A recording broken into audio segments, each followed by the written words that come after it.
তো বন্ধুরা, আমরা যখন চাকরির জন্য চেষ্টা করতাম 2015-তে, 14-তে, 13-তে রানিং করতাম, তখন অনেক ছেলে বলতো, আরে টাকা না দিলে চাকরি হয় না, একটাই কথা।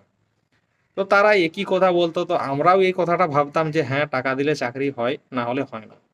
তো যারা চাকরি করতো তাদের সাথে যখন কথা বলি, তারা একটাই বলে যে ভাই, শেয়ালের গল্পটা কিন্তু সত্যি, আঙ্গুর ফল না পেলে টক বলে।